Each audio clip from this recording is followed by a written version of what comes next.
Сен қазір еститін нәрселерге сенбеуің мүмкін, бірақ бұлардың барлығы шын факт. Кейбірі сені шок қылады, кейбірі тіпті қорқытады. Соны дейін көр, ең қызығы соңында.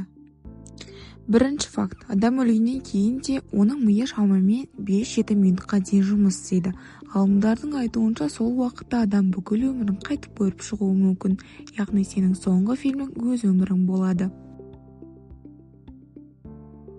Екінші факт. Жер бетіндегі ең қауіпті жануар арыстан да, акула да емес. Бұл кәдімгі маса. Жыл сайын масалар миллиондаған адамның өмірін алады. Кішкентай, бірақ ең қауіпті. Үшінші факт. Сенің миың кейде сені алдайды. Мысалы, сен кейде бір нәрсені көрдім деп ойлайсың, бірақ ол шын мәнінде болмаған. Яғни сенің есің 100% сенімді емес. Төртінші факт. Түнде жалғыз отырған кезде біреу қарап тұрғандай сезім болды ма? Бұл жай ғана қорқыныш емес, миың қауіптен қорғау үшін сені алдап, солай сезіндіреді.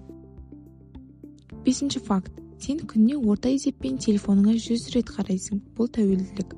Ғалымдар оны есірткі тәуелділікпен салыстырады. Алтыншы факт. Сен қазір өткенде өмір сүріп жатырсың. Дұрыс естідің. Себебі миың ақпаратты өңдеуге аздап уақыт алады. Сол себепті сен бәрін сәл кешігіп қабылдайсың. Жетінші факт. Ғаламда жұлдыздар саны жердегі құмнан да көп. Сен өзіңді кішкентай сезіндің бе? Бұл қалыпты. Сегізінші факт. Егер адам 11 күн ұйықтамаса, ол өлуі мүмкін. Ұйқы жай демалыс емес, бұл өмір үшін маңызды нәрсе. Тоғызыншы факт. Сенің денеңде сенен көп бактерия бар, яғни сен толықтай таза емессің, бірақ бұл қалыпты. 10-шы факт. Сен қазір көріп отырған өмір бір ғана нұсқа. Егер сен басқа шешім қабылдасаң, бәрі басқаша болар еді. Сенің өмірің сенің таңдауларыңның нәтижесі. Ал сені қай факт қатты таңғалдырды? Пікірге жаз. Осындай фактілерге тағы көргің келсе, лайк басып жазылуды ұмытпа.